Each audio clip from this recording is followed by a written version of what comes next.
केवल अब प्रॉब्लम्स बताना है।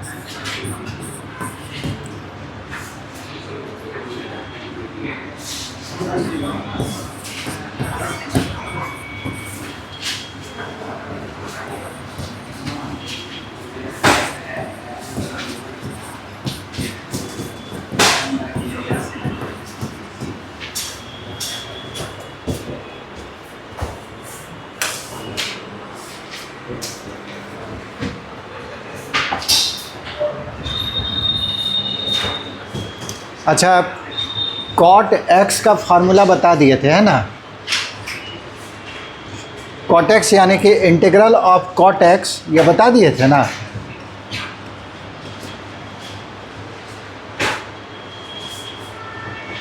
तो पूछ रहे हैं तो कोई तो बोलो, हाँ बताएं कि नहीं बताएं। कॉट एक्स का इंटीग्रल, टेन एक्स का इंटीग्रल, बताओ तो लोग कुछ पढ़ता है कि नहीं जी।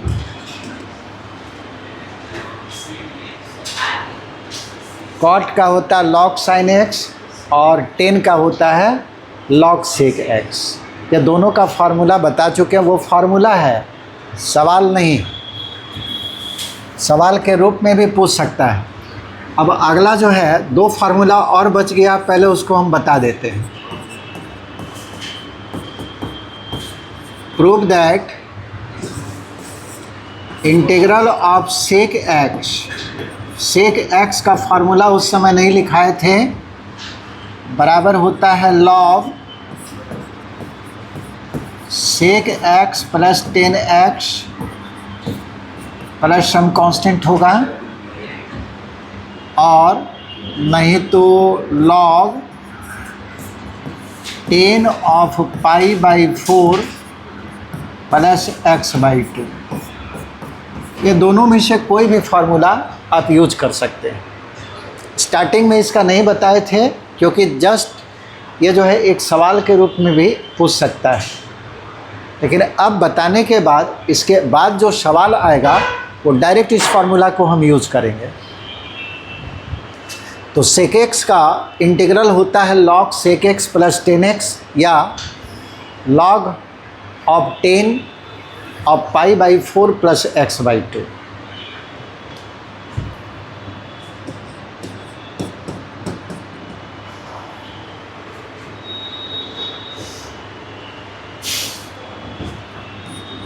मान लीजिए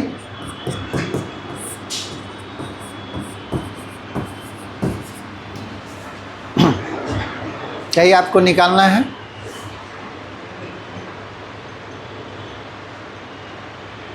अगर बोल दिया बनाने के लिए तो बनेगा। क्या बोल रहे हैं कि ये एक सवाल है। अब सेक एक्स को जैसे आप इंटीग्रेट कीजिए, रिजल्ट आपको मालूम है यही लाना है।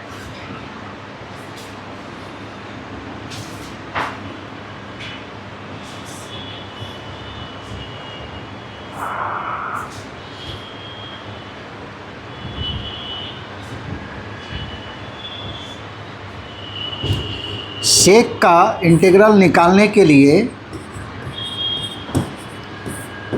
न्यूमरेटर में सेक एक्स प्लस 10x से मल्टीप्लाई कर दिए, और डिनोमिनेटर में भी सेक एक्स प्लस 10x से मल्टीप्लाई कर दिए। सवाल तो वही है, ये आपस में कट जाएगा, फिर आपको सवाल वही बच जाएगा, सेक एक्स। अब सेक एक्स प्लस 10x को कुछ मान लेते हैं, यानी कि सब्स्टिट्यूट इसी को करते हैं जो नीचे में है। और सेक का डिफ्रेंशिएशन क्या होता है, सेक एक्स इंटू 10x, और 10x का differentiation sec square x. X का फंक्शन है तो dx होगा, और राइट साइड में z का फंक्शन है तो dz। समझे इसको। ये दोनों में सेक कॉमन है, सेक को बाहर कर लिए, यहाँ बचेगा 10x प्लस ये आपको सेक एक्स। अब बन जाएगा जी। तो इसमें कुछ बचा नहीं, वैल्यू डाल दो। इंटीग्रल ऑफ नीचे वाले जो है इसको हम z माने थे, ये हो गया ऊपर में 1 और नीचे वाले का वैल्यू z।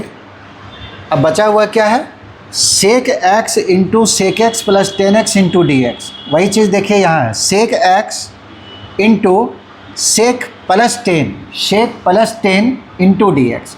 ये दोनों का प्रोडक्ट जो है डी जेड के बराबर है, पूरे का प्रोडक्ट डी जेड के बराबर है, ये निकाला हुआ यहाँ। 1/z का इंटीग्रल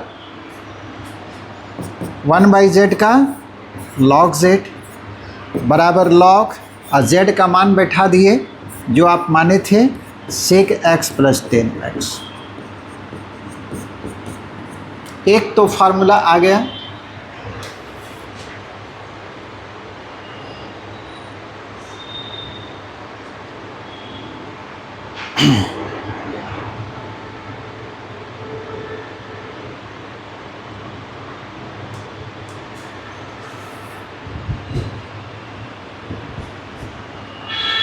वैसे फंक्शन को सब्स्टिट्यूट करते हैं जिसका डिफरेंशिएशन सवाल में मौजूद है, मेन रूल यही है। हम इसको सब्स्टिट्यूट किए क्योंकि डिफरेंशिएट करने के बाद जो फंक्शन मिला वो यहाँ पे मौजूद था। यही सब्स्टिट्यूशन का मुख्य नियम है। या आखिर हम किसको, अभी सवाल जैसे बनाएंगे तो एक ही सवाल में 2 फंक्शन, 3 फंक्शन, 4 फंक्शन भी हो सकता है। आप किसको पुटअप कीजिएगा ये आपको डिसाइड करना है। अगला जो फार्मूला है इसका ये भी हो सकता है, उसको लाने के लिए अब यहाँ पे इंटीग्रल का कोई रोल नहीं, केवल ट्रिगोमेट्री का है। सेक को लिख सकते हैं 1/cos x और 10 को लिख सकते हैं sin/cos x।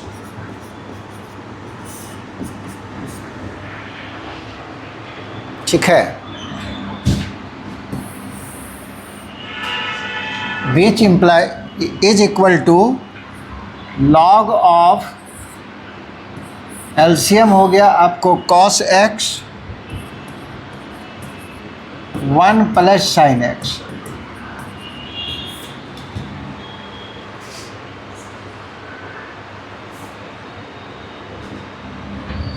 is equal to log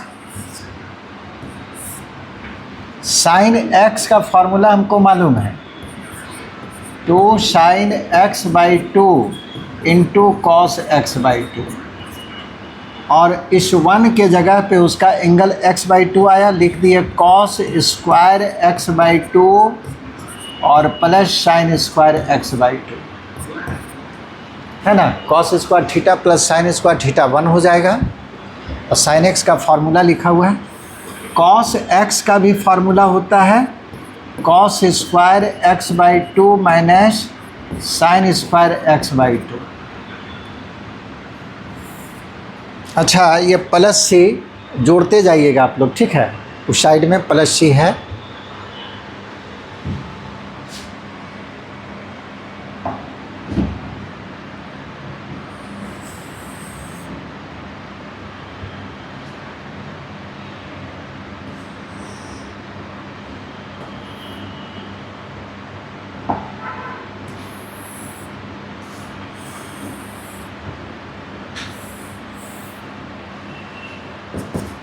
is equal to log of, और ये a square plus b square plus 2ab बराबर ए प्लस बी का होल स्क्वायर। कितना होगा, स्क्वायर है जी, पावर में ए प्लस बी का होल स्क्वायर डिवाइडेड बाई, और ये हो गया a square minus b square बराबर a plus b into a minus b. Clear, पता चल रहा है ना।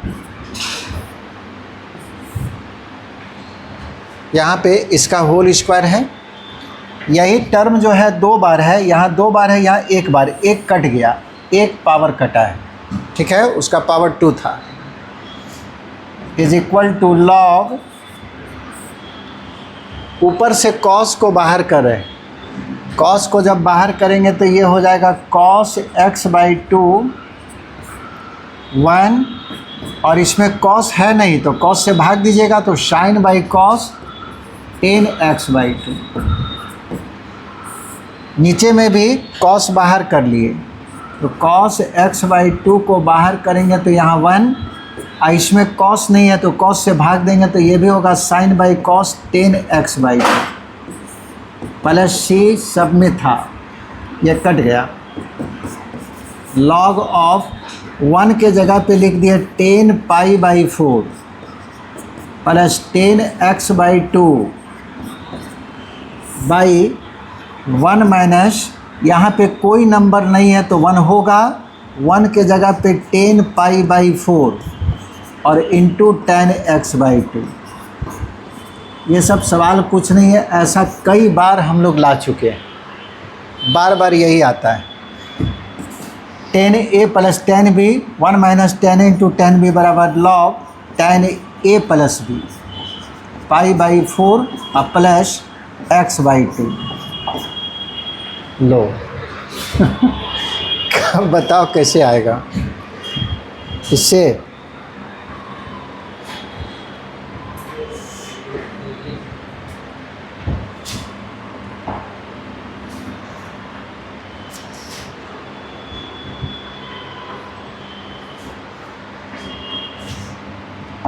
पता चलेगा जी।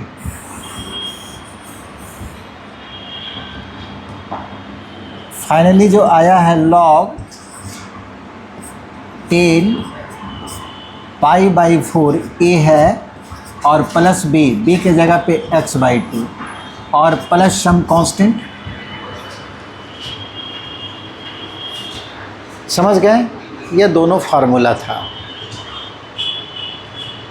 एक और बच गया, उसको भी बता दे रहे हैं।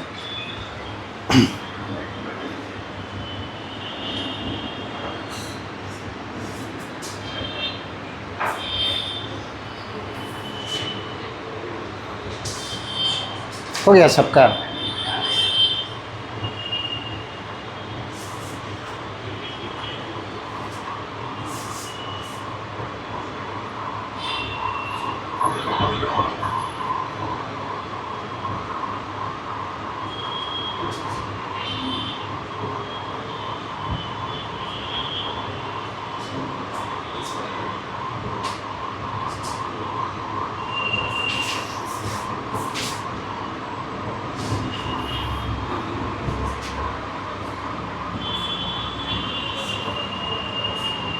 आगे बढ़ें।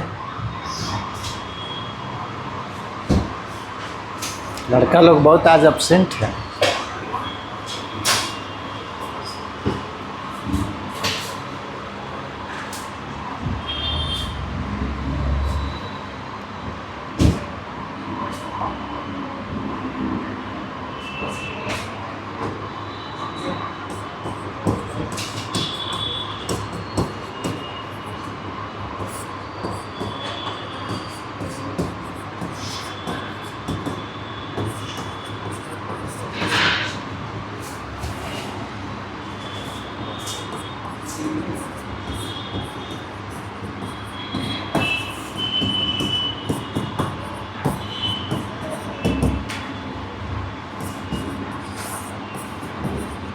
फार्मूला बिल्कुल याद होना चाहिए था, तब ना आप लोग सवाल बनाते। आपको पता चलता कि हमको करना क्या है। फार्मूला ही पूरा याद नहीं है, और जब तक फार्मूला याद नहीं रहेगा आपको दिमाग काम नहीं करेगा कि ऐसे हम फार्मूला पे ले चले जाएं।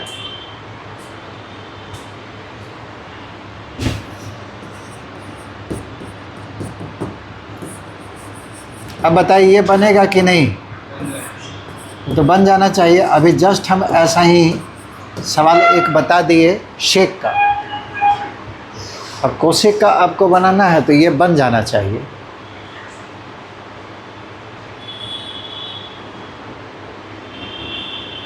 ट्राई कीजिएगा कि बताएं।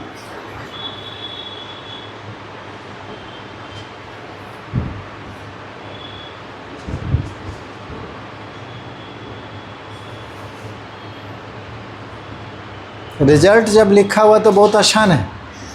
कॉसेक माइनस कॉट, यानी कि इसी से मल्टीप्लाई और डिवाइड करना है। अब वहाँ देखिएगा लिखा हुआ था सेक प्लस 10, तो सेक प्लस 10 से हम मल्टीप्लाई डिवाइड किए थे।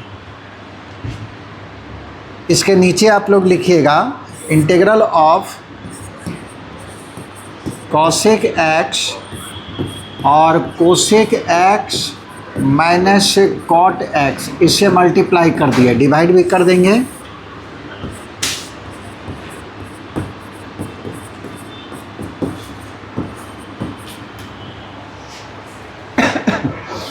इसी को मान लीजिए cosec x minus cot x, नीचे वाला को z माने, कॉसेक का डिफ्रेंशिएशन होता है minus cosec x into cot x, minus में, और कॉट एक्स का डिफ्रेंशिएशन होता है माइनस कॉसेक स्क्वायर, तो minus minus plus cosec square. और चूँकि x का फंक्शन है तो dx होगा, राइट साइड में z का फंक्शन है तो dz। अब यहाँ से दोनों में कॉसेक है, कॉसेक को बाहर किए, एक कॉसेक, और सजा के लिख रहे हैं, ये तो माइनस बच गया, ये प्लस में है, तो यहाँ दो कॉसेक था, एक निकाले तो एक बचा हुआ रह गया, पहले इसी को लिखे, उसके बाद माइनस, यहाँ से कॉसेक निकला तो बचा हुआ रह गया कॉट एक्स। और यही टर्म देखिए, यही पूरा का पूरा जो है ऊपर में लिखा हुआ है। अब ये सवाल कैसा हो गया, इसके नीचे लिखिएगा is equal to integral of, इसको आप z माने थे तो ऊपर में 1 और नीचे हो गया z, और ये दोनों का प्रोडक्ट यानी कि पूरे का प्रोडक्ट आपको dz आया है, और 1/z का होता है log z plus some constant बराबर log, अब वैल्यू बैठा दीजिए।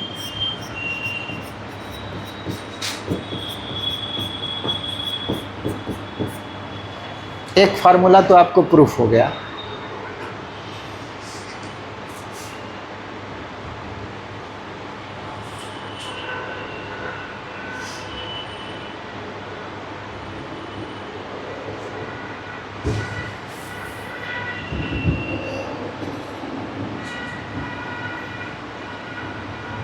दूसरा फार्मूला के लिए ट्रिगोमेट्री को यूज करना है।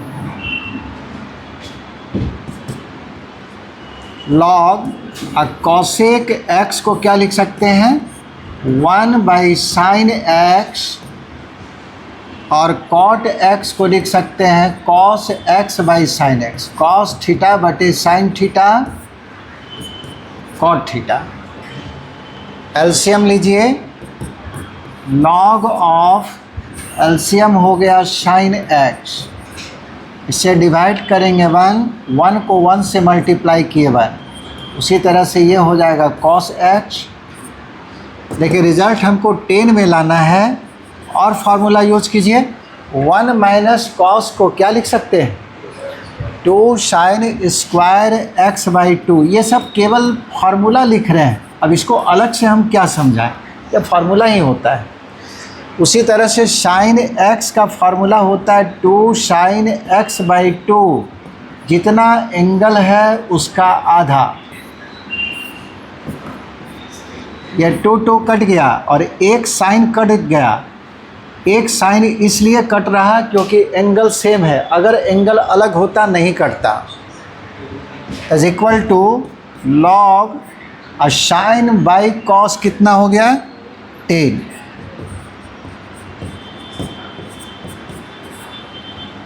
ये आपको दूसरा फॉर्मूला है।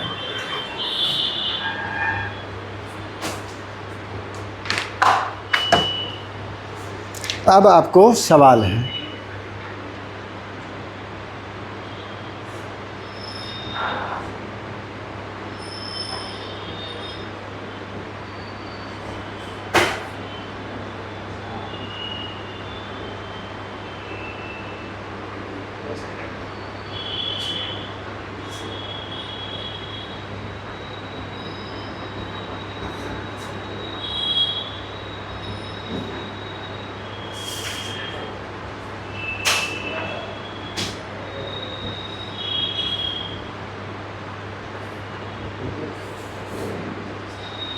पिछले क्लास में सवाल हम कहाँ तक बताए थे आप लोगों को?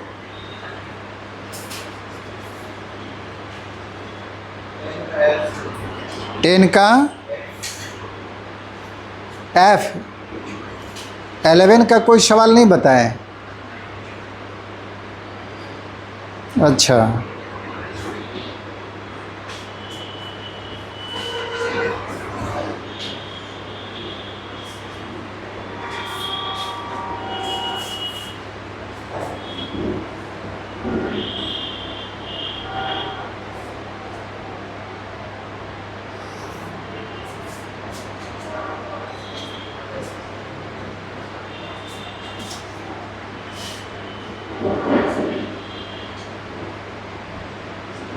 टेन का एफ तो हम बताए नहीं थे।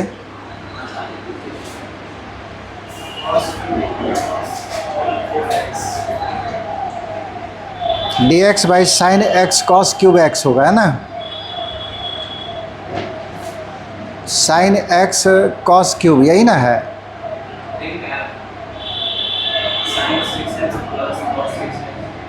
अच्छा, sine to the power 6x plus cos, ये भी बता दिए ना? उसके बाद नहीं बताया।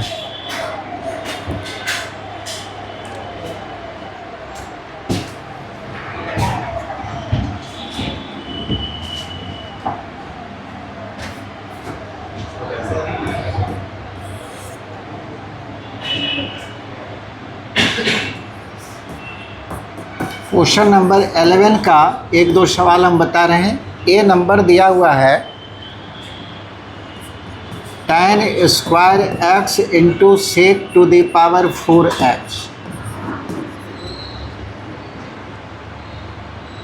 और दूसरा सवाल दिया है केवल सेक का पावर 4x।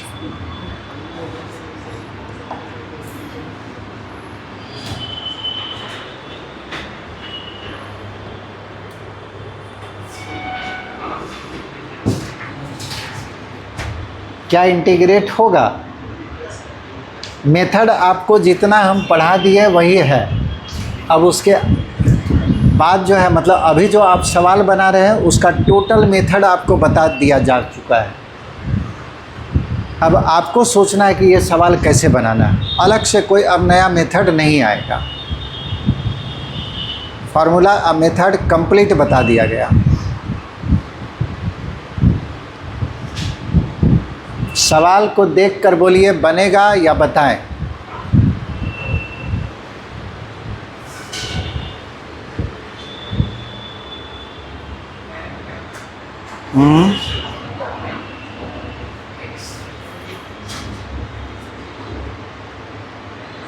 प्रोडक्ट में हम लोग जानते हैं कि नहीं बना पाएंगे, ऐसा कोई फार्मूला नहीं है। रूल वही है, कोई भी सवाल दे उसको तोड़कर उस फॉर्म में लाना है जिसका फार्मूला हम जानते हैं। अब वो लाने का तरीका आप ट्रांसफॉर्मेशन को अप्लाई कीजिए या सब्स्टिट्यूशन को अप्लाई कीजिए, उससे कोई मतलब नहीं है। तोड़कर सवाल को उस रूप में लाना है जिसका फार्मूला आप जानते हैं, और ऐसा कोई फार्मूला आप नहीं पढ़ें।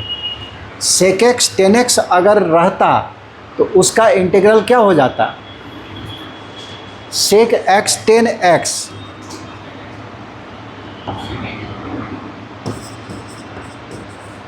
ये अगर देता आपको, इसका तो शायद बताए होंगे ना जी। सेक एक्स का डिफ्रेंशिएशन जो है सेक एक्स 10x होता है, तो सेक एक्स 10x का इंटीग्रल सेक एक्स हो जाएगा, लेकिन वहाँ पावर दे दिया है।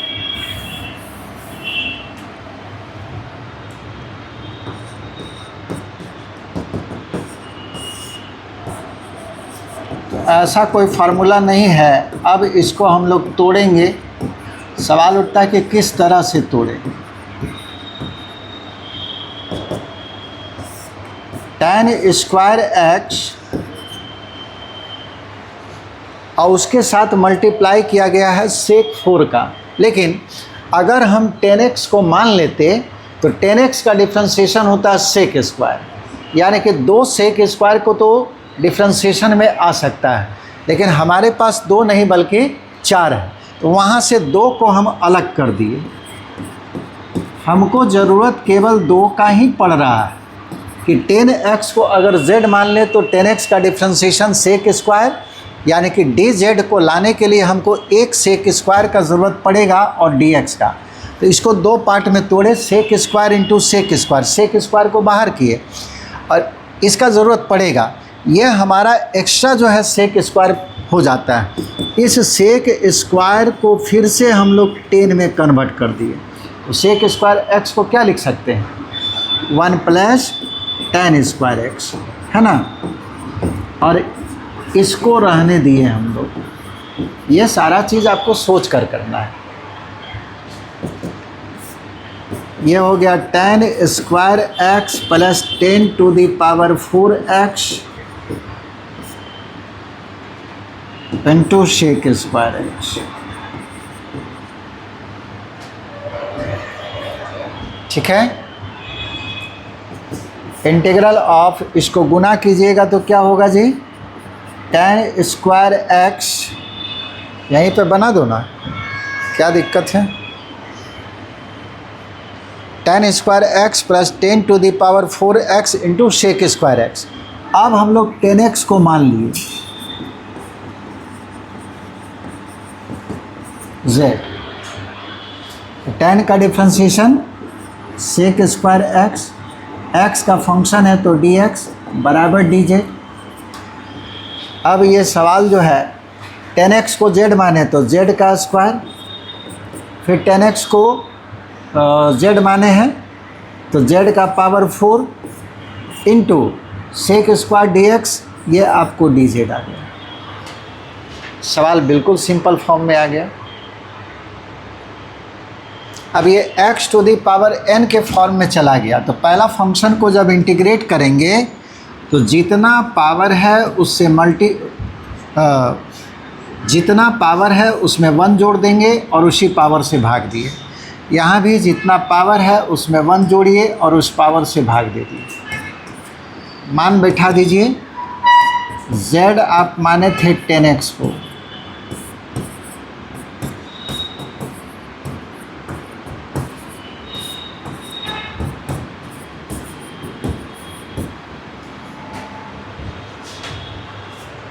अब बताइए सेक टू दी पावर 4x को कैसे इंटीग्रेट कीजिएगा।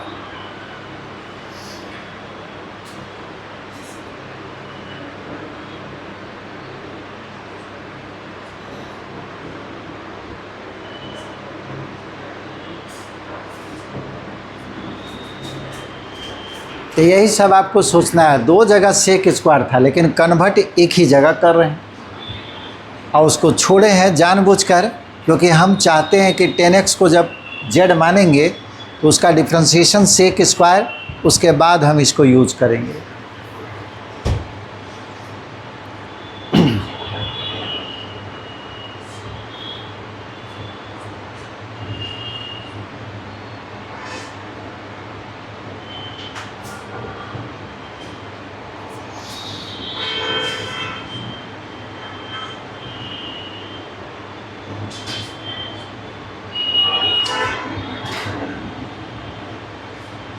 सवाल इस तरह से भी दे सकता है 10 का पावर 4, है ना। ये दिया हुआ होगा सवाल क्योंकि ये पूछा है। साइन का पावर 4, कॉस का पावर 4, 10 का पावर 4, ये सब इम्पोर्टेंट सवाल है। और 10 का पावर 4 सी नंबर में ही है। अब ये बताओ कि सेक का पावर 4 बता दे या 10 का पावर 4, एक ही बताएंगे। किसका पावर 4 बताएं, इसको या इसको, एक बोलिए।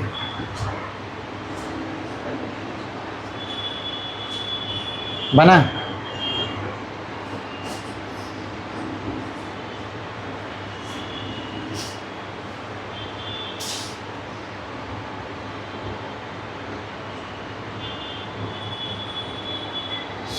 ये वाला सवाल समझिए कि आपका बना हुआ है,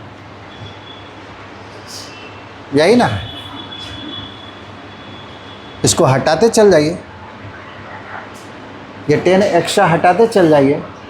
सेक स्क्वायर 2 बार लिखे। सेक स्क्वायर को 1 प्लस 10 स्क्वायर, सेक स्क्वायर ये हट गया। और जब इसको गुना करेंगे तो क्या होगा, पहला होगा sec square x d x अलग हो गया, और दूसरा होगा tan square x sec square x. और केवल 10 को मानेंगे सेकेंड इंटीग्रल में, क्योंकि सेक स्क्वायर का तो डायरेक्ट इंटीग्रेशन 10x होगा। और यहाँ मानिएगा 10x को z, और उसके बाद sec square x d x जो है डी जेड हो जाएगा। यानी कि इसका आंसर होगा आपको 10x और प्लस 10 क्यूब x/3, यही आंसर होगा इसका। समझ में आया? हाँ, 10x प्लस 10 क्यूब x/3 वही आना चाहिए। नहीं समझ में आया? आ गया? ये वाला पार्ट करते चल जाइए, इसको हटा दीजिए, समझिए कि ये हट गया, इसको हटाते चल जाइए, उसके बाद आ जाएगा।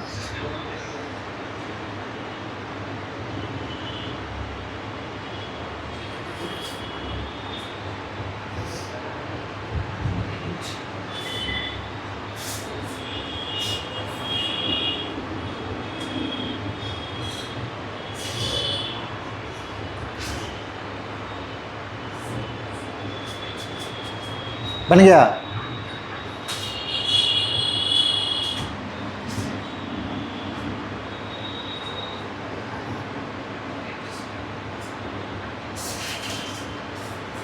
देखिए, ये अगर हटा देते हम तो ये नहीं आता, ये नहीं आता तो यही ना आता। एक सेक स्क्वायर को लिख दिए और एक सेक स्क्वायर आने दिए, यानी कि ये वाला पार्ट हमारे पास आता।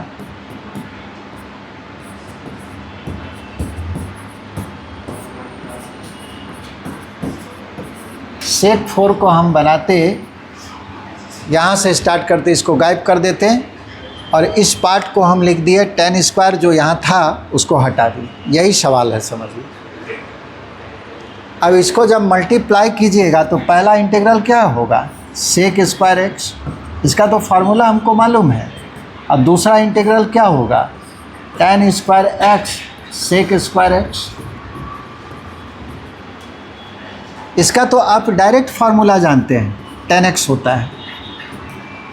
और यहाँ क्या करते, इसको z मानते, जैसे यहाँ माने हैं। तो हम लोग जब ये सवाल रहता तो लिखेंगे पुट 10x बराबर z इन सेकेंड इंटीग्रल, यानी कि दूसरे इंटीग्रल में, ये पहला ये है, दूसरा ये है। सेकेंड इंटीग्रल के लिए 10x को हम z माने, और जब 10x को z मानिएगा तो sec square x d x d z हो जाएगा। ये आपको z हो जाता, तो z का स्क्वायर, और ये होता डी जेड बराबर 10x, और ये हो जाता ZQ/3, और z का मान डालते हैं, यानी कि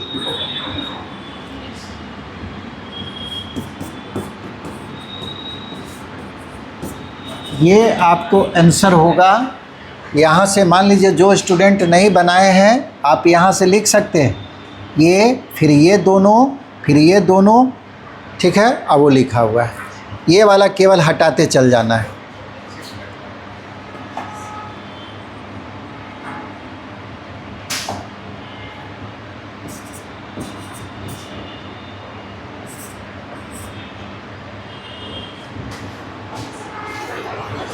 चलिए 10 को कैसे बनाइएगा, 10 टू द पावर 4। ये तो हम इसी तरह बता दिए, इसको बताना नहीं था।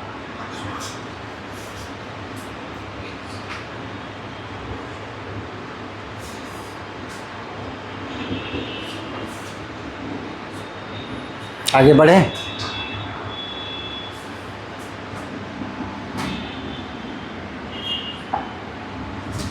सी नंबर है 10 टू द पावर 4। ये इम्पोर्टेंट सवाल है, पूछता है ये। पावर को रिड्यूस करना है, इसको भी दो पार्ट में हम लिखे, जैसे सेक का था उसी तरह से 10 को जो है दो पार्ट में लिख दिए। तो यहाँ पे 10 स्क्वायर हमारा समस्या नहीं है, दो जगह 10 स्क्वायर आया तो कुछ नहीं कर पाएंगे। किसी एक को क्या किए, सेक में कन्वर्ट कर दिए, ये होगा सेक स्क्वायर एक्स और -1,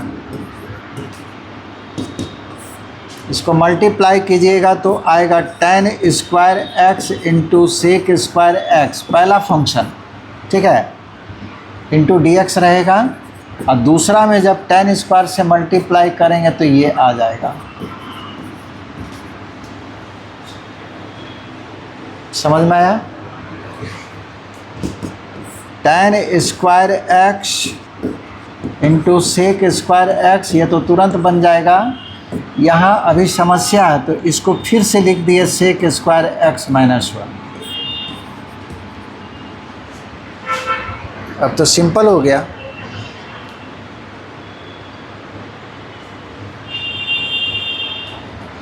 यहाँ क्लियर कर दीजिएगा कि पुट tan x बराबर z इन फर्स्ट इंटीग्रल, पहला इंटीग्रल में केवल डाल रहे हैं हम लोग, तो ये हो जाएगा सेक स्क्वायर एक्स dx, 10 का डिफ्रेंशिएशन बराबर dz। केवल पहला इंटीग्रल में सब्स्टिट्यूट किए हैं तो 10x के जगह पे z का square sec square x dx हो गया, माइनस, और ये सब उसी तरह से छोड़ दिया, माइनस सेक स्क्वायर का इंटीग्रल, माइनस माइनस प्लस, ठीक है, और dx होगा 1 है तो 1 इंटू dx आ गया। इसका हो गया z³/3, सेक स्क्वायर का होता है 10x और dx का होता है x plus some constant, z का मान डाल दीजिए, tan³ x/3 minus 10x plus x plus c। ये आपको इम्पोर्टेंट सवाल था जो पूछता है एग्ज़ाम में।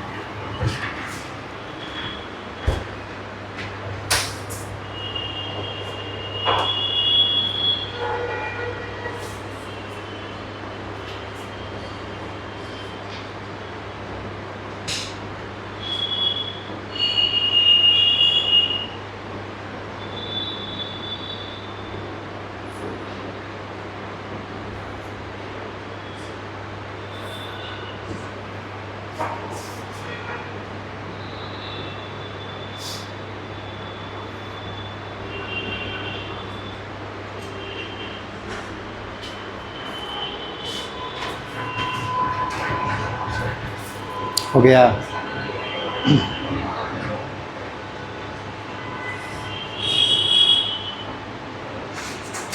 ये आपको 11 नंबर का सवाल था।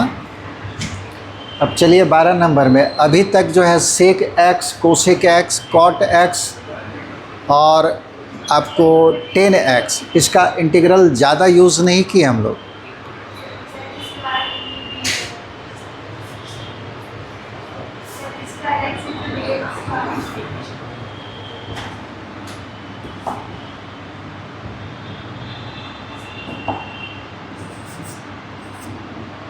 ठीक है,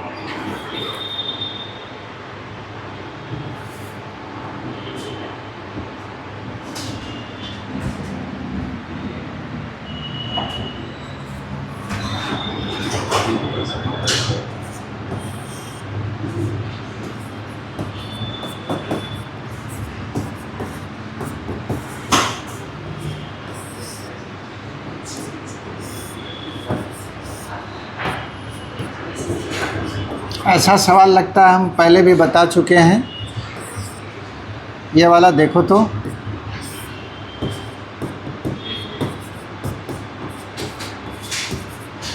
ये वाला सी नंबर है।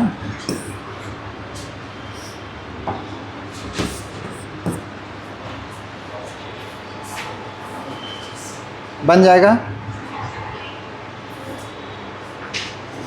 मेन हम इसको देना चाह रहे हैं कि सी नंबर जो सवाल है वो कैसे बनाइएगा।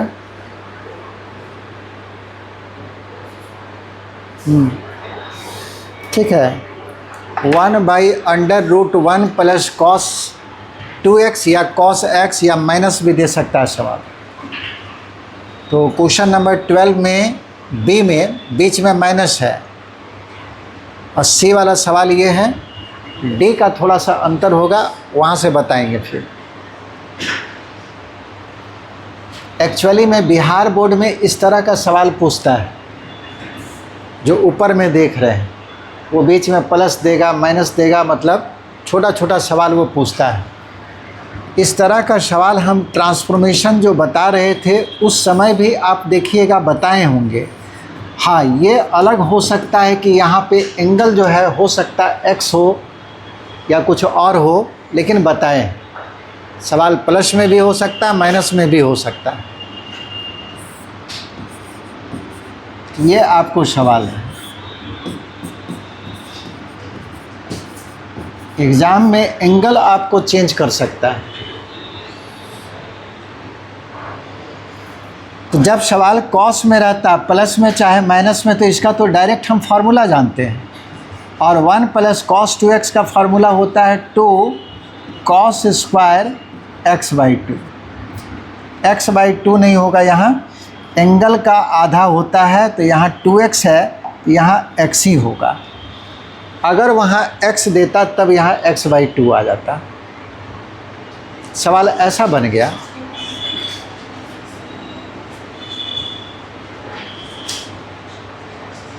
बताएं सवाल ऐसा, मेरा लगता है साइन में बताएं ना, कॉस में नहीं होगा, क्योंकि कॉस में जब बताते ये सवाल तो दूसरे फॉर्म में जा रहा ना। जैसे ये फार्मूला नहीं बताए थे, √2 का √2 और cos स्क्वायर का रूट जो है cos x हो गया। 1/√2 कांस्टेंट है, बाहर कर दिए तो बचा हुआ रह गया dx/cos x बराबर 1/√2 और 1/cos को हम लिख सकते हैं कितना, sec x। इसका फार्मूला हम पढ़ाए नहीं थे, इसलिए यह सवाल शायद नहीं बताए थे, साइन वाला बताएं। अब तो सेक का फार्मूला आपको मालूम है, अप्लाई कर दीजिए। दोनों में से कोई भी फार्मूला आप अप्लाई कर सकते हैं। सेक का इंटीग्रल होता है log sec x + 10x और प्लस सम कांस्टेंट। ठीक है, यही क्वेश्चन आपको बी नंबर में दिया हुआ माइनस में। जब ये माइनस होगा तो यहाँ फार्मूला आएगा 2 sin स्क्वायर x, ये हो जाएगा √2 sin x, और 1/sin को क्या लिखेंगे, कोसेक, और कोसेक का इंटीग्रल हो जाएगा log कोसेक माइनस कॉट। ये बी नंबर। सी नंबर फिर बताइए क्या हो। सी नंबर में साइन और कॉस दोनों आ गया, तब हम लोग क्या करेंगे।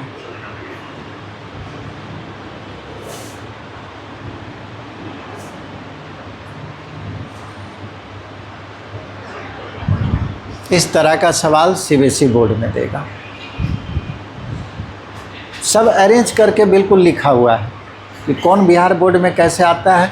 सीबीएसई इसमें दिया हुआ भी है, ये सीबीएसई बोर्ड में ऐसा देगा। और सारा एक ही टाइप का सवाल है। आगे बढ़े।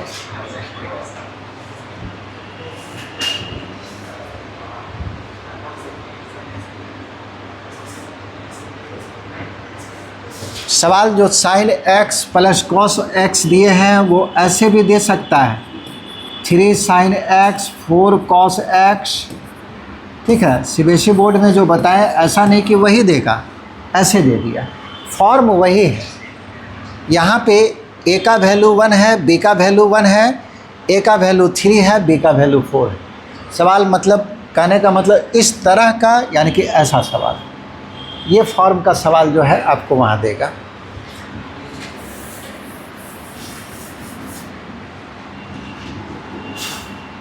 इसको अलग पेज में बता देते हैं। क्वेश्चन नंबर 12 का सी।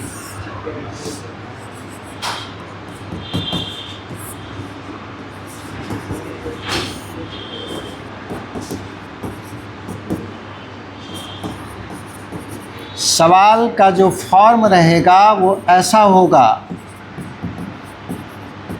ए और बी का मान कुछ भी दे सकता है वो। इस सवाल में ए और बी 1 है, हो सकता है एग्ज़ाम में आपको ए के जगह पे 5 दे दे, बी के जगह पे 7 दे दे, कुछ भी दे देगा। ए बी कांस्टेंट है। तो ये सवाल का फॉर्म है। और ये बताए थे कि कोई भी a cos theta plus b sine, अच्छा हम तो पढ़ाए नहीं हैं, बताए नहीं थे सर, बताए होंगे कंपाउंड एंगल में a cos theta plus b sine theta, ये कंपाउंड एंगल में है। इस तरह का जब एक्सप्रेशन होगा तो किसी एक फंक्शन में आप कन्वर्ट कर सकते हैं, या तो कॉस में कन्वर्ट कर सकते हैं और नहीं तो साइन में कन्वर्ट कर सकते हैं। जब भी a cos theta plus b sine theta इस तरह का एक्सप्रेशन जब भी आ जाए, आपके ऊपर डिपेंड करता है कि पूरे को आप कॉस में लिखना चाहते हैं या साइन में लिखना चाहते हैं। अब सवाल उठता है कि कैसे। तो इसको लिखने का तरीका है कि कॉस और साइन का जो कॉफिशिएंट है उस कॉफिशिएंट को स्क्वायर करके जोड़ देते हैं और उसका रूट ले लेते हैं। रूट लेने पे एक नंबर आएगा, उसी नंबर से उसमें मल्टीप्लाई और डिवाइड कर देंगे। ये कंपाउंड एंगल में बताए होंगे सर, आगे बढ़े हम। तो यहाँ पे साइन का कॉफिशिएंट कितना है, 1 का स्क्वायर किए, कॉस का कॉफिशिएंट कितना है 1, उसका भी स्क्वायर किए और रूट लेना है। a और b का स्क्वायर करके जोड़ना है, उसके बाद रूट लेना है। कितना आएगा हमारे पास, √2। जो नंबर आएगा उसी नंबर से मल्टीप्लाई और डिवाइड करना है।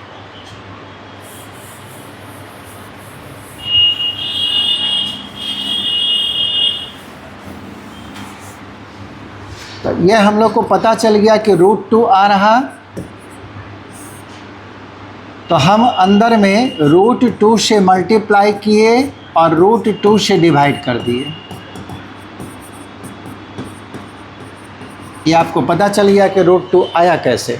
ठीक है, जो भी नंबर आ जाए सवाल के अनुसार, यहाँ जो कॉफिशिएंट होगा दोनों को स्क्वायर करके जोड़िएगा, रूट लीजिएगा, जो नंबर आएगा उसी से डिवाइड और मल्टीप्लाई करना है। यह 1/√2 कांस्टेंट जो है बाहर कर दिए, जिससे आप मल्टीप्लाई किए थे, और जो डिवाइड किए थे वो अंदर में डाल दीजिए। हमेशा यही काम करना है। 1/√2 sin x plus 1/√2 cos x is equal to 1/√2 dx by. अब यहाँ पे आपको डिपेंड करता है कि आप किस में लिखना चाहते हैं, कॉस में या सेक, ये कॉस में या साइन में। अगर साइन में लिखना चाहते हैं तो ये साइन है तो यहाँ कॉस लिखना पड़ेगा, और अगर कॉस में लिखना चाहते हैं तो ये साइन है तो ये भी साइन रहेगा, ये कॉस है तो ये भी कॉस रहेगा। ये आपके ऊपर डिपेंड है इसका लिखने का तरीका। मान लो हम साइन में लिखना चाहते हैं तो साइन x, इसका वैल्यू कॉस में खोजिए। 1/√2 कॉस में क्या होगा, cos π/4, cos 45 का मान। एक वैल्यू जब आप कॉस में लिख दीजिएगा तो दूसरा वैल्यू आपको साइन में ही लिखना है, याद रखिएगा। एक अगर कॉस में लिखिएगा तो दूसरा साइन में। अगर यहाँ हम साइन में लिखते तो यह कॉस में होता, तो कॉस कॉस एक जगह, साइन साइन एक जगह, वो किस में कन्वर्ट होता, कॉस a - b के फार्मूला में। और यहाँ पे साइन x लिखे, इसको कॉस लिख दिए प्लस, अब और जब इसको हम कॉस में लिखे हैं तो इसको साइन में लिखेंगे, ये होगा sin π/4 और इंटू कॉस x। अब देखिए किसका फार्मूला आया, ये हो गया sin a cos b plus cos a sin b बराबर sin a प्लस b, इतना आ गया। इज इक्वल टू 1/√2 और 1/sin को क्या लिख सकते हैं जी, cos x plus π/4।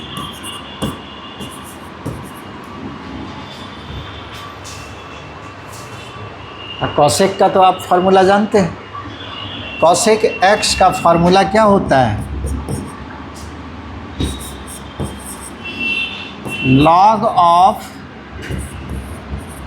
cosec x minus cot x.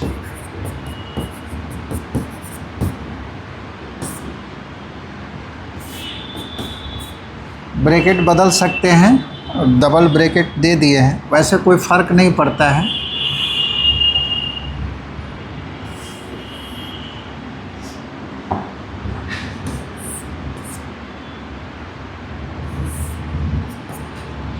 ये आपको आंसर हो गया। अब वही अगर हम इसको लिख देते साइन में, तब ये कॉस में होता तो cos a into cos b plus sine a into sine b बराबर किस में हम पहुँचते, कॉस ए माइनस बी में।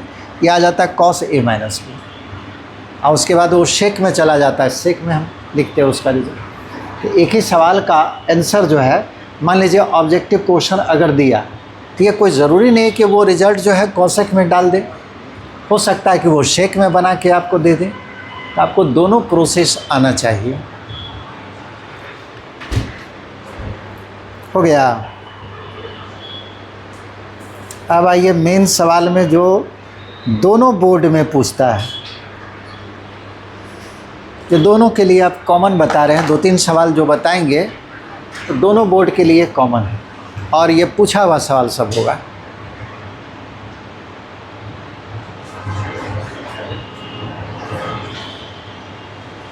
बारह का सी।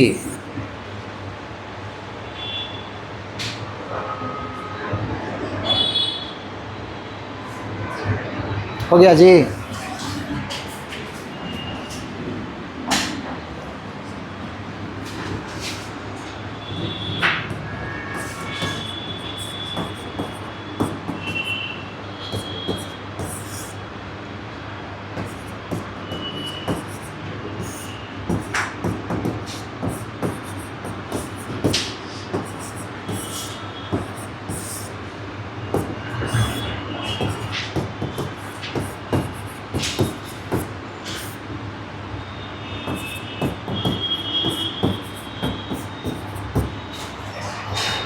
अब जो सवाल दिए हैं ये दोनों बोर्ड में पूछ चुका है सवाल, बिहार बोर्ड, सीबीएसई बोर्ड।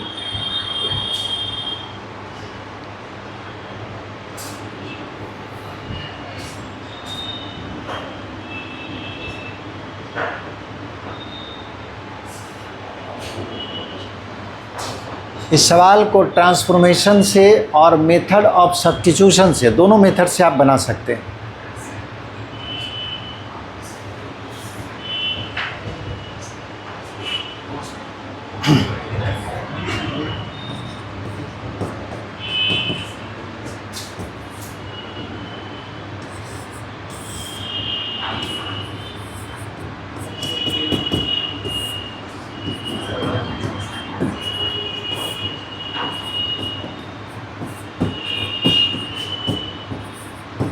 यही सवाल।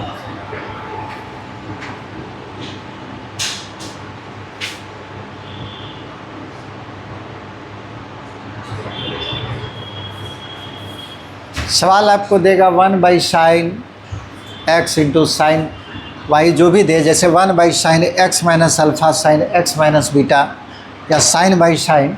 उस केस में नीचे वाला जो एंगल है उसी एंगल के टर्म में ऊपर वाला को लिखना है। ऊपर वाले एंगल को नीचे वाले एंगल के टर्म में लिखना है, पहला बात। दूसरा बात, ऊपर में हमेशा साइन ही रखेंगे, कॉस नहीं रखेंगे।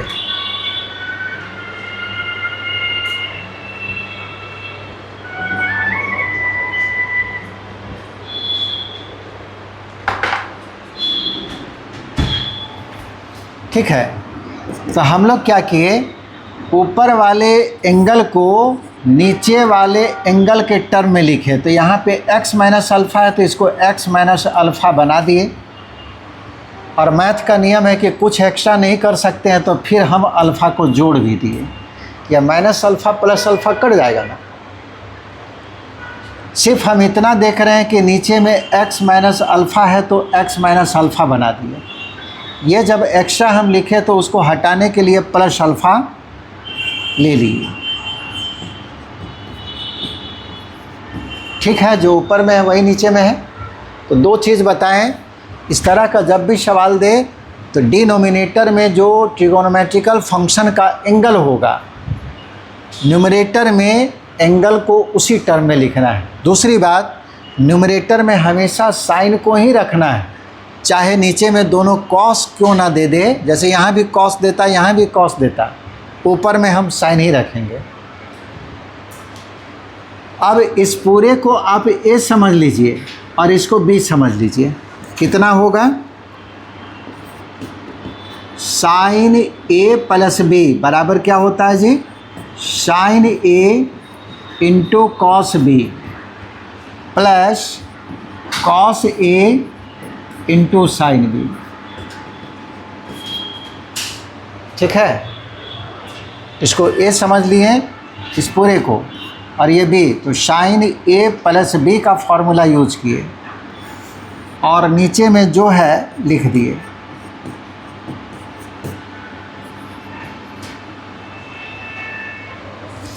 अब इसको दो पार्ट में तोड़ दीजिए। फर्स्ट टर्म बाय डिनोमिनेटर,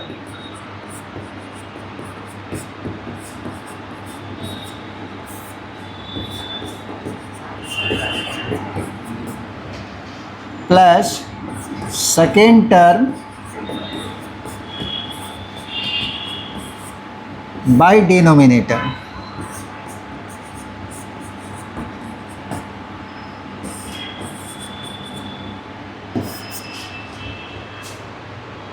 ये कटेगा, दोनों तो सेम ही है।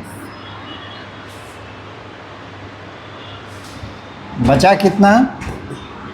Integral of cos alpha. ठीक है, ये दोनों का एंगल सेम है। देखिए, तो कॉस बटे साइन हो जाएगा cot x minus alpha into sine alpha, और dx ऐसे लिखिएगा तो काट भी देगा। dx जो है दोनों पे लगा हुआ है, उसको ब्रैकेट में बंद कर दीजिएगा, यानी कि पूरा का पूरा इंटीग्रेंड है। तो यहाँ पे कितना फंक्शन है? दो फंक्शन है, अलग अलग तोड़ लीजिए। ये देखिए कांस्टेंट है, इसमें x है ही नहीं, तो कांस्टेंट को बाहर कर दिए और पहला इंटीग्रल हो जाएगा। यहाँ तो ये बाहर निकलेगा तो 1, अब 1 को dx से मल्टीप्लाई करेंगे तो dx प्लस यहाँ पे कांस्टेंट साइन अल्फ़ा है, इसमें x है, तो साइन अल्फ़ा को बाहर किए और जो फंक्शन है उसको इंटीग्रेट करना है।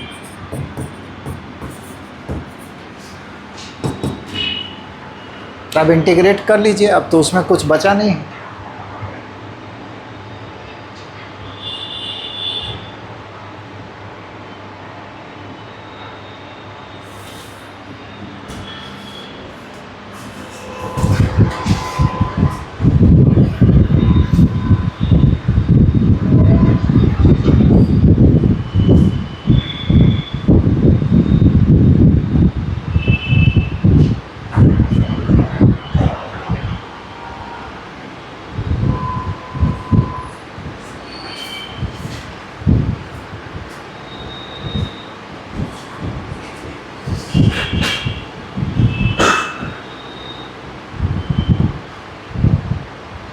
बैठ गया?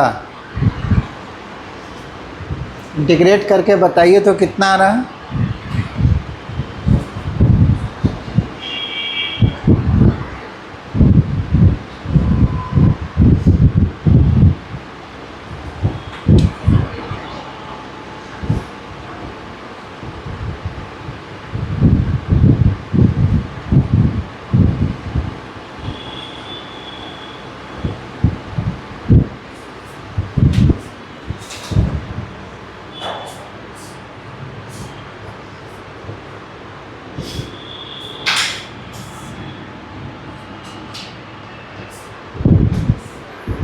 हो गया? कितना आया?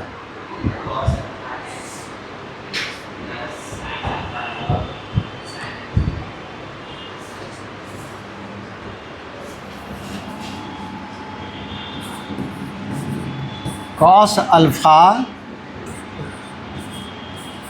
एक्स ऐसे लिखो ना, और किसी का? हाँ, एक्स को उधर करो, ये सारा एंगल में काउंट हो जाएगा। तो इसका सही तरीका यह है, dx का इंटीग्रल x पहले लिख दिए है ना, और cos अल्फ़ा कांस्टेंट था, और नहीं तो आपको एंगल में ही काउंट कर देगा, आप रीज़न नहीं दे पाइएगा कि सही है कि गलत। सही है लेकिन गलत कर देगा। साइन अल्फ़ा और कॉट एक्स का होता है लॉग साइन एक्स। अब जो फार्मूला बताए हैं वो अब यूज हो रहा है, इसीलिए ये सब सवाल जो है बाद में डाला गया। एक अंतिम सवाल देख लो, ये वाला। ये सवाल F नंबर बनाइएगा तो सवाल यही है, बस यहाँ पे कॉस आ गया है, साइन के जगह पे कॉस है। ये आपको बता ही दिए, साइन रहे नीचे या कॉस रहे, ऊपर वाला हमेशा साइन रखना है। और ऊपर वाला जो ट्रिगोनोमेट्रिकल फंक्शन होगा उसका एंगल को नीचे वाले के एंगल के टर्म में लिखना पड़ेगा। तो यहाँ तो एक ही था, हम लिख दिए। अब यहाँ पे दो दो एंगल है, उसको कैसे लिखेंगे? आगे बढ़ें? हो गया सबका?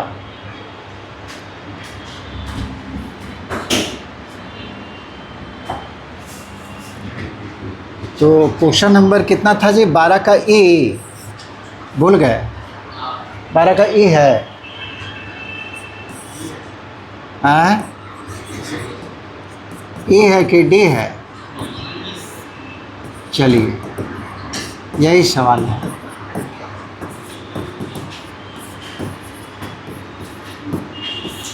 यह दोनों सवाल इम्पोर्टेंट था। ऊपर में हमको साइन को ही यूज करना है, लेकिन एंगल को इस टर्म में लिखना है। तो सबसे पहले अगर मान लीजिए ऐसा हम लिख ही दे, एंगल तो इसी टर्म में लिखना है।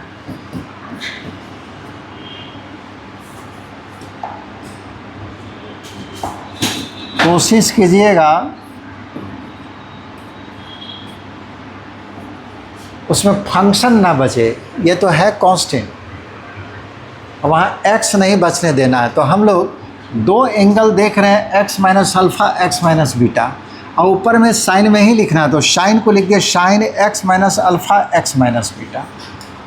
अब सवाल उठता है कि हम एक्स्ट्रा लिखेंगे क्या? जैसे इसको हम ऐसे लिख दिए, sine x minus alpha minus x minus beta, दोनों एंगल को यूज किए हैं।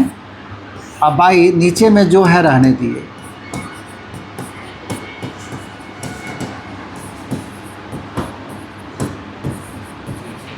ठीक है। सवाल उठता है कि हम एक्स्ट्रा कितना लिखें? ऊपर में तो साइन लिखना ही था, ये एंगल भी हमको यूज करना था, तो एक्स्ट्रा कितना लिखें? इसको कैलकुलेट करके देखिए। Sine x minus alpha minus x plus beta, ये कट गया, यानी कि साइन बीटा पॉजिटिव है, अल्फ़ा नेगेटिव। यही आप एक्स्ट्रा लिखें, यानी कि यहाँ जो लिखा हुआ है दिख रहा ऐसा, लेकिन वास्तविक में यही लिखा हुआ है। तो ये आप एक्स्ट्रा लिखें। ऊपर में इसको हटा दीजिए। अब देखिए बराबर है, जितना आप एक्स्ट्रा लिखें उससे भाग दे दिए। समझ में आया सबको? ये आपस में कट जाएगा दोनों, बचेगा 1 बटे इतना जो सवाल है। अब इसमें कुछ नहीं बचा, अब आराम से बना सकते हैं।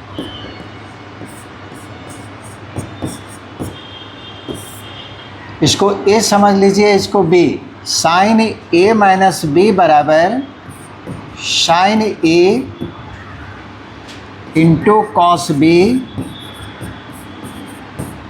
Minus cos a into sine b. अब सवाल उठता है कि सर अगर कॉस में ही लिख देते तो क्या फ़र्क पड़ता है? कॉस में अगर लिखते तो ये दोनों कॉस हो जाता और ये दोनों साइन हो जाता। दोनों साइन जो है ये दोनों साइन को काट देता, ये 1 में कन्वर्ट हो जाता। लेकिन यहाँ पे कॉस बटे साइन कट जाता, कॉस बटे साइन ये भी कट जाता। यानी कि सवाल जो है एक टर्म ऐसा बन के आता, एक जो फंक्शन है वो ऐसा बन जाता। और दूसरा फंक्शन कट के 1 हो जाता है। अब यहाँ इंटीग्रेट करने में उतना ही समस्या हो जाएगा, ये इंटीग्रेट नहीं कर पाएंगे। इसीलिए न्यूमरेटर में हमेशा कौन सा ट्रिगोनोमेट्रिकल रखना है, साइन को ही रखना है, क्योंकि साइन को रखने से फ़ायदा ये होता है कि सवाल साइन में देगा फिर भी 1 कटेगा, कॉस में देगा फिर भी 1 कटेगा। इसमें साइन कॉस दोनों आता है।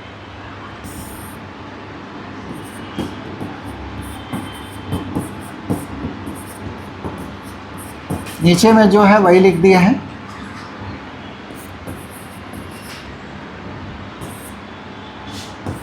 दो पार्ट में तोड़ दीजिए।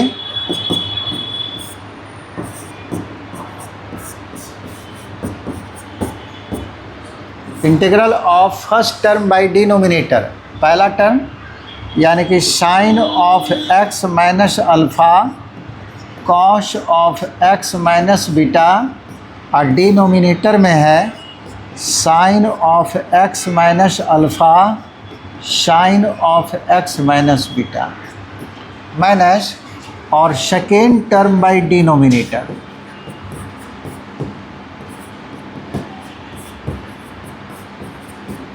By sine of x minus alpha sine of x minus beta. यहाँ तक सबका क्लियर है?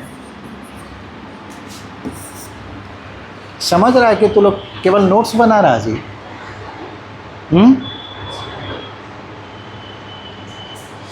ये देखिए दोनों सेम ही है, कट गया, और यहाँ भी ये दोनों सेम है। 1 by sine of beta minus alpha, बताइए कितना लिख दें? कॉस बटे साइन, एंगल सेम है तो कॉट होगा, माइनस यहाँ भी कॉस बटे साइन, ये भी कॉट हो गया, और दोनों फंक्शन को इंटीग्रेट करना है। 1 by sine of beta minus alpha, बताइए कॉट एक्स माइनस बीटा का, कॉट का हो गया log sine x minus beta, minus इसका भी हो जाएगा log sine x minus alpha, और plus some constant is equal to, एक लाइन और लिख लीजिए। इंटीग्रेट हम लोग कर चुके हैं,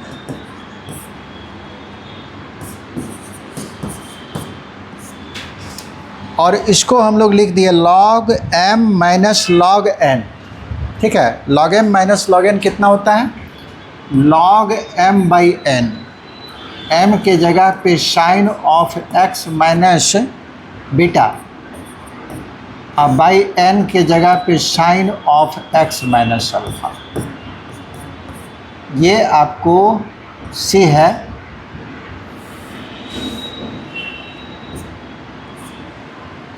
फाइनल आंसर आया। समझ में आया ये?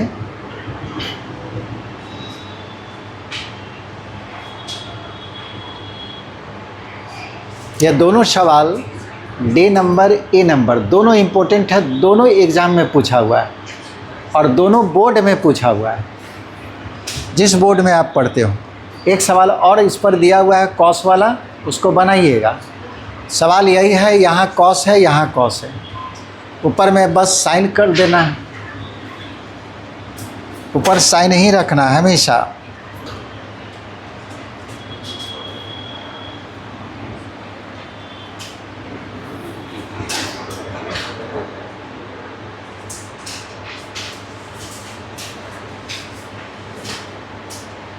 हो गया सबका?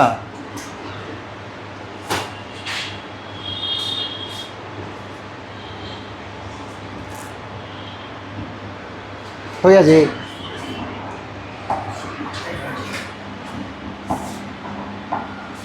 अभी कौन सा चैप्टर पढ़ रहे हैं?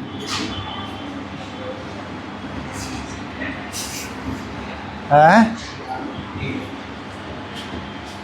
क्या पढ़ रहे हो?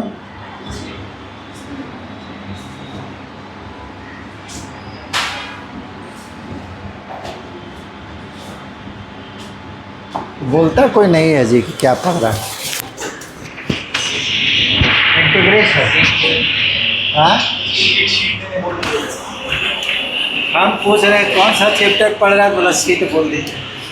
क्या पढ़ रहा है अभी? इंटीग्रेशन तो पूरा किताबें का नाम है, इसमें क्या पढ़ रहा है?